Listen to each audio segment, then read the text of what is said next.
আসসালামু আলাইকুম। ওয়ালাইকুম আসসালাম। গুড আফটারনুন শিক্ষার্থীরা। ওয়ালাইকুম আসসালাম। আমরা দশম শ্রেণীর তথ্য যোগাযোগ প্রযুক্তি বিষয় নিয়ে আলোচনা করছি। শিক্ষার্থীরা, আমরা চতুর্থ অধ্যায়ে স্প্রেডশিট প্রোগ্রামে আছি। তো চলো শিক্ষার্থীরা, আমরা বরাবরের মতো স্ক্রিন শেয়ারে চলে যাই।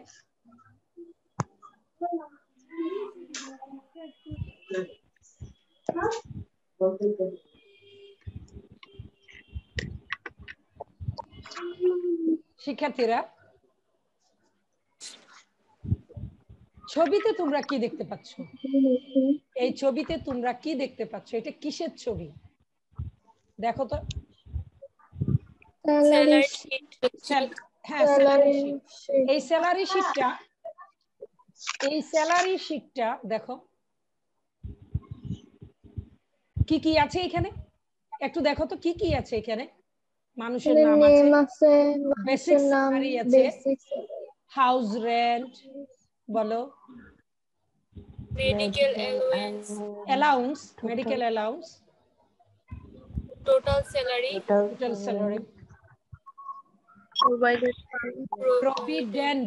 Provident fund, convents, total deduction, actual salary. নিচে কিছু শর্ত দিয়েছে, দেখো নিচে কিছু শর্ত দিয়েছে। শর্তগুলো কি? শর্তগুলো একটু দেখো। যাদের বেতন ৭,০০০-এর উপরে তারা 40%, যাদের বেতন ৪,৫০০-এর উপরে তারা 45%, এবং যাদের বেতন ২,০০০ টাকা ও এর উপরে পায়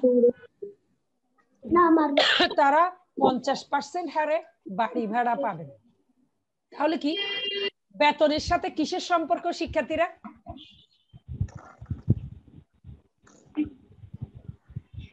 বলো, বেতনের সাথে কিসের সম্পর্ক আছে এখন?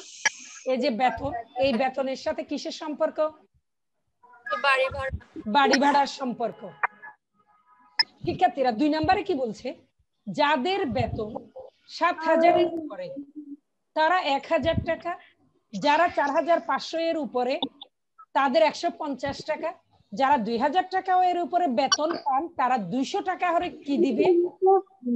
তাদেরকে ২০০ টাকা হারে কি দেওয়া হবে? চিকিৎসা ভাতা দেওয়া হবে। তাহলে বলো, বেতনের সাথে বাড়ি ভাড়ার যেরকম সম্পর্ক আছে, তাহলে আর কিসের সম্পর্ক আছে? চিকিৎসা ভাতা। এছাড়াও বেতনের সাথে আর কিসের সম্পর্ক আছে? প্রত্যেকেই বেসিকের, মানে কি বেসিক স্যালারি, মূল বেতন, প্রত্যেকে মূল বেতনের কত পার্সেন্ট হারে ভবিষ্যৎ তহবিল পাবে? 15%। তাহলে বেতনের সাথে আরো কিসের সম্পর্ক? প্রভিডেন্ট ফান্ড, ভবিষ্যৎ তহবিল। শিক্ষার্থীরা, বেতনের সাথে আর কিসের সম্পর্ক? প্রত্যেকেই 400 টাকা হারে যাতায়াত ভাড়া, মানে কি কনভেন্টস পাবে। তাহলে মূল বেতন, বেসিক স্যালারি, মূল বেতনের সাথে কিসের সম্পর্ক? বাড়ি ভাড়া, হাউস রেন্ট, একটা পার্সেন্টেজ এখানে উল্লেখ করে দিয়েছে। মূল বেতনের সাথে চিকিৎসা ভাতা, মেডিকেল অ্যালাউন্সের সম্পর্ক, একটা টাকা এখানে উল্লেখ করে দিয়েছে বেসিক স্যালারির সাথে সাথে। এরপরে ভবিষ্যৎ তহবিল, প্রভিডেন্ট ফান্ডের সম্পর্ক। এরপরে বেতনের সাথে কিসের সম্পর্ক? কনভেন্টস। তাহলে কি বলো, বেতনের সাথে যোগ হচ্ছে হাউস রেন্ট, মেডিকেল অ্যালাউন্স যোগ হচ্ছে, আর বেতন থেকে বিয়োগ যাচ্ছে কি? প্রভিডেন্ট ফান্ড আর কনভেন্টস। কারণ কি করে? কনভেন্টসটা স্কুল প্রদান করে, স্কুলের গাড়ি আছে, ওই জন্যই কি করেছে? যাতায়াতটা কি করেছে? বাদ দিয়েছে। তাইলে দেওয়ার পরে গিয়ে অ্যাকচুয়াল স্যালারি বের করেছে, অ্যাকচুয়াল স্যালারি। তাহলে শিক্ষার্থীরা, তোমার বইতে একটা এরকম প্রবলেম তোমাদেরকে দেওয়া আছে। এই প্রবলেমটা আমরা কি করে সলভ করব দেখা যাক। শিক্ষার্থীরা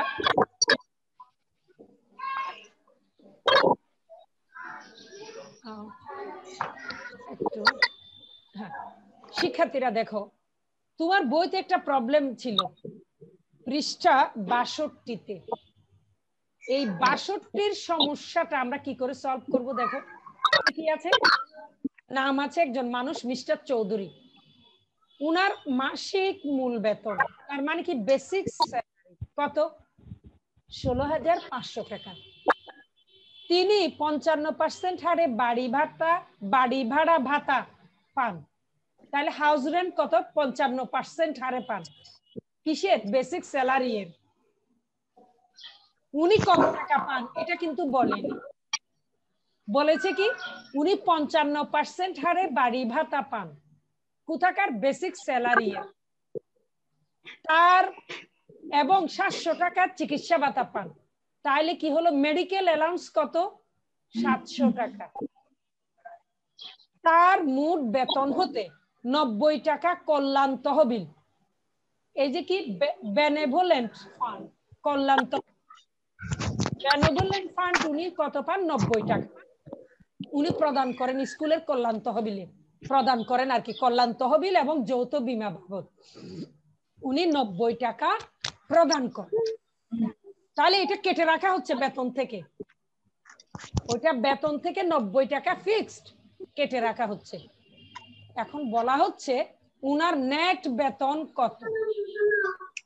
তাহলে উনি আগে কত পান সেটা হিসাব করতে হবে, হবে না? উম্মে জুবাইদা ভিডিও অন করো। Video on. আচ্ছা ঠিক আছে।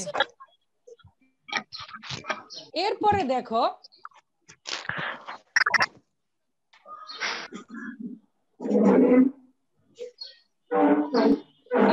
দেখো, শিক্ষার্থীরা, তাহলে আমাদের হিসাব করতে হচ্ছে বেসিক স্যালারি কত, তারপর হাউস রেন্ট ৫৫% হারে কত টাকা হবে, মেডিকেল অ্যালাউন্স তো নির্ধারিত করে দিয়েছে ৭০০ টাকা, তাই না? তাহলে উনি টোটাল কত স্যালারি পান, ও ঠিক আছে, টোটাল কত স্যালারি উনি পান সেটা সূত্র আকারে এখন আমাদের বের করতে হবে। তাহলে শিক্ষার্থীরা আমরা এখান থেকে এই যে পৃষ্ঠা ৬২-তে এই যে আমাদের শতকরা হিসাব নির্ণয় করা, ক্যালকুলেশন অফ পার্সেন্টেজ, এই জায়গাটাতে আমরা আছি কোন জায়গায়? এই যে এই জায়গাটা, এইখানেই বলছে যে এই সমস্যাটা আমরা কি করে সলভ করব। তাহলে শিক্ষার্থীরা আমরা কি কি আমাদের বের করতে হচ্ছে বলো তো, তোমরাই বলো এতক্ষণের আলোচনায় আমাদের কি কি বের করতে হচ্ছে বলো, আমাদেরকে কি কি কাজ করতে হচ্ছে? মোট বেতন বের করতে হবে, তারপর কি বের করতে হবে? বাড়ি ভাড়া বের করতে হবে। আর কি বের করতে হবে? এইখানে কি বলেছে? কল্যাণ তহবিল ও যৌথ বীমা বাবদ, এটা তো বলে দিয়েছে ৯০ টাকা, ওটা তো বের করতে হচ্ছে না, ওটা তো ৯০ টাকা বলে দিয়েছে উনি প্রদান করেন। তাহলে এখন বলো আর কি? বাড়ি ভাড়া বের করতে হবে, মোট বেতন বের করতে হবে, দেওয়া আছে কি কি বলো, কি কি দেওয়া আছে?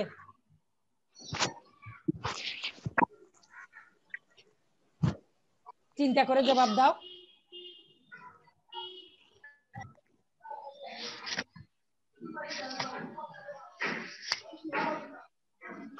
বলো, যাদের বাসায় সাউন্ড হচ্ছে, হ্যাঁ বলো বলো। ওটা তো দেওয়া আছে, হ্যাঁ একটা, আর কি দেওয়া আছে?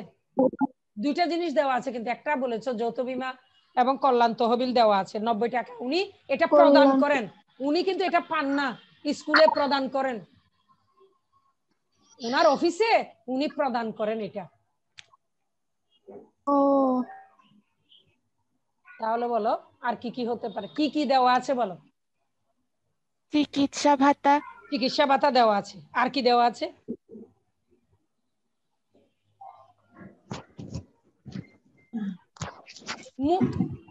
বলো না। মাসিক মূল বেতন, মাসিক মূল বেতন দেওয়া আছে, আর কি দেওয়া আছে? চিকিৎসা ভাতা দেওয়া আছে, কল্যাণ তহবিল প্রদান করেন সেটাও দেওয়া আছে। আরো দেওয়া আছে কি? বাড়ি ভাড়া শর্ত দেওয়া আছে, 55% হারে পান। ঠিক আছে, তাহলে এখন বলো। তো তোমরা আমাকে বলেছিলে মোট বেতন বের করতে হবে, তাহলে মোট বেতন কিভাবে বের করব বলো? এখানে আমি কি বলছি দেখো, স্প্রেডশিট সফটওয়্যারের সূত্র ব্যবহার করে শতকরা নির্ণয় করতে পারবে। সূত্র ব্যবহারের পূর্বে কিভাবে শতকরা চিহ্ন দিতে হয় তা বলতে পারবে। মাসিক মূল বেতন দেওয়া থাকলে নিট বেতন বের করতে পারবে। তো শিক্ষার্থীরা তোমরা তো জানো শতকরা চিহ্ন কোথায় আছে বলো? কিবোর্ডের কোন কিতে আছে বলো? কোথায় আছে জানো? ভুলে গেছো? শিফট কি চেপে 5। Yes, very good Sumaiya, shift কি চেপে রেখে 5 চাপলেই শতকরা চিহ্ন আসবে। আচ্ছা, এরপর বলো শতকরা চিহ্ন তুমি সূত্র ব্যবহার করার আগে কোন চিহ্ন দিতে হয়? তো গুণ চিহ্ন। হ্যাঁ, গুণ চিহ্ন না তো, সূত্র ব্যবহার করার আগে কোন চিহ্ন দিতে হয়? সমান চিহ্ন। ওয়াসিমা, ভেরি গুড, সমান চিহ্ন দিতে হয়। আচ্ছা, এবার দেখা যাক তাহলে শিক্ষার্থীরা, আমাদের তো এটা প্রবলেম, এই প্রবলেমটা আমরা সলভ করব।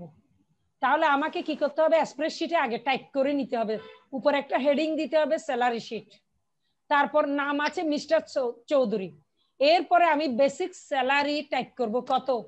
এই বেসিক স্যালারিতে কত টাইপ করব বলো? তোমরা লিখে ফেলো, এই খালি ঘরটা লিখে ফেলো, এই শীটটা একটু নোট ডাউন করো। 16,500। 16,500। তাহলে শিক্ষার্থীরা চলো আমরা এখন কোথায় যাব জানো? এটা ক্লোজ করলাম, এখন আমরা প্র্যাকটিক্যালে যাচ্ছি। আসলে এই যে স্প্রেডশিট আছে, এই জিনিসটা আছে, আমরা এখানে কি লিখেছি? 16,500 লিখেছি। মেডিকেল অ্যালাউন্স আমি জানি 700 টাকা লিখেছি। বলেন ফান্ড 90 টাকাও লিখেছি। এবার আমার কাজ কি? হাউস রেন্ট বের করা। হাউস রেন্ট কত বলেছে? তাহলে আগে সূত্র লেখার আগে আমাকে কি দিতে হবে? ইকুয়াল চিহ্ন দিতে হবে। দিলাম ইকুয়াল চিহ্ন। তারপর বলো বেসিক স্যালারির কত পার্সেন্ট বলেছে? 55%। এরপরে কি লিখবো বলো? 55 আগে হবে? আগে কি হবে বলো?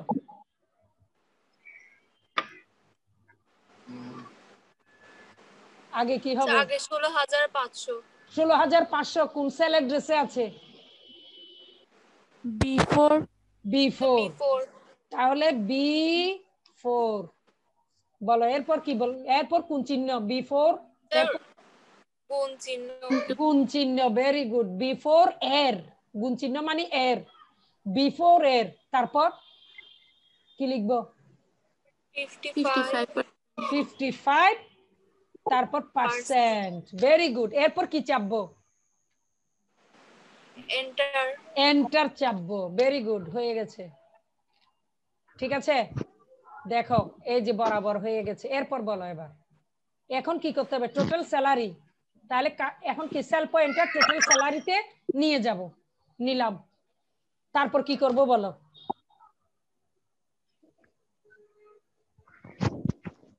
যোগ করব, ইকুয়াল দিয়ে তিনোটা যোগ করব। ইকুয়াল দিয়ে তিনোটা যোগ করব। তাহলে ইকুয়াল দিয়েছি, এরপরে তিনোটা যোগ করতে হলে কি কি করতে হবে বলো? B4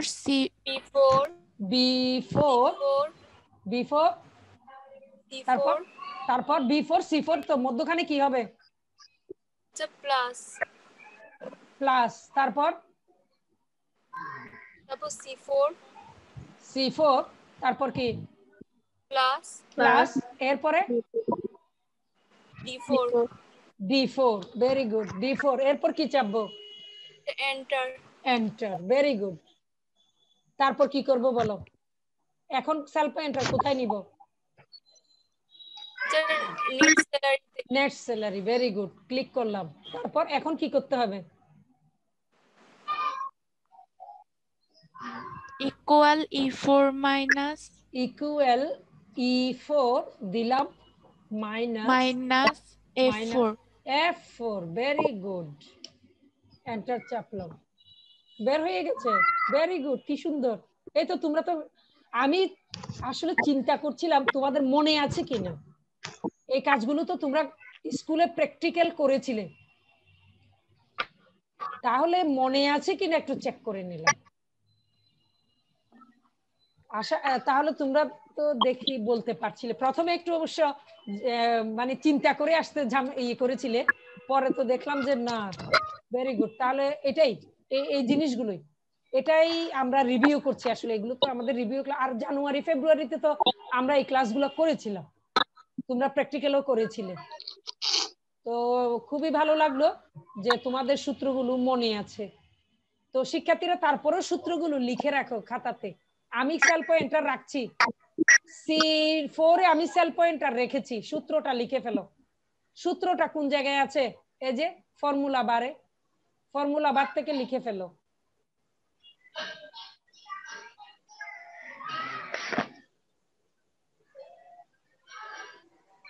বাসায় প্র্যাকটিস করবে যাতে ভুলে না যাও তারপর E4 এ গেলাম ফর্মুলা বারে সূত্র লিখে রাখো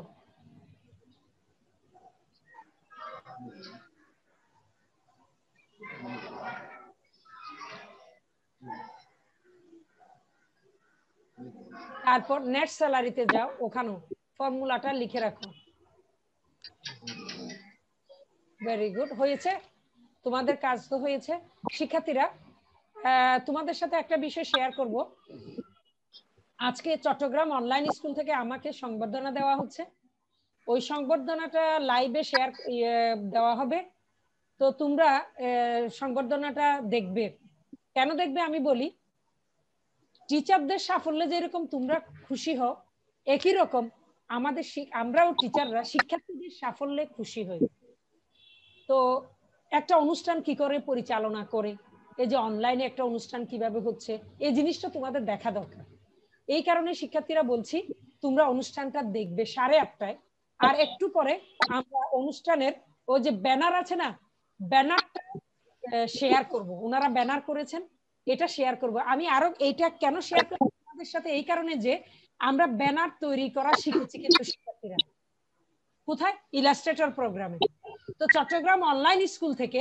ওনারা যে ব্যানার তৈরি করেছেন ওই ব্যানারটাও কিন্তু ইলাস্ট্রেটর প্রোগ্রাম দিয়ে হয়েছে এছাড়াও বলবো তোমাদের সাথে আরেকটা বিষয়ে বলছি আমাকে কিন্তু একা সংবর্ধনা দেওয়া হচ্ছে না এই কোভিড পরিস্থিতিতে চট্টগ্রাম বিভাগ থেকে এই যে কিছুদিনের মধ্যে যারা যারা কি করেছেন যে সমস্ত শিক্ষকেরা অ্যাম্বাসেডর হয়েছেন হ্যাঁ আমার সাথে আরেকজন কিন্তু চট্টগ্রাম বিভাগ থেকে কিন্তু অনলাইন পারফর্মার হয়েছেন এই পাক্ষিকে উনাকেও সংবর্ধনা দেওয়া হবে আরেকজন শিক্ষক কিন্তু কি করেছেন উনি একটা নাটিকা তৈরি করেছিলেন এবং সারা বাংলাদেশে উনি প্রথম হয়েছেন উনাকেও সংবর্ধনা দেওয়া হবে তো শিক্ষার্থীরা এই গুণীজনদের কর্মকাণ্ডগুলো তোমাদের দেখা দরকার যাতে তোমরাও অনুপ্রাণিত হও তোমাদের যে বিভিন্ন কর্মকাণ্ড থাকে আমরা কিন্তু গ্রুপে শেয়ার করি ওই সমস্ত শুধু পড়াশোনা নয় এই সমস্ত কর্মকাণ্ডগুলোতেও তোমাদের অ্যাক্টিভিটিস থাকা প্রয়োজন সামনে অনেক কর্মকাণ্ড তোমাদের জন্য উন্মুক্ত আছে আশা করব টিচারদের মতো শিক্ষার্থীরাও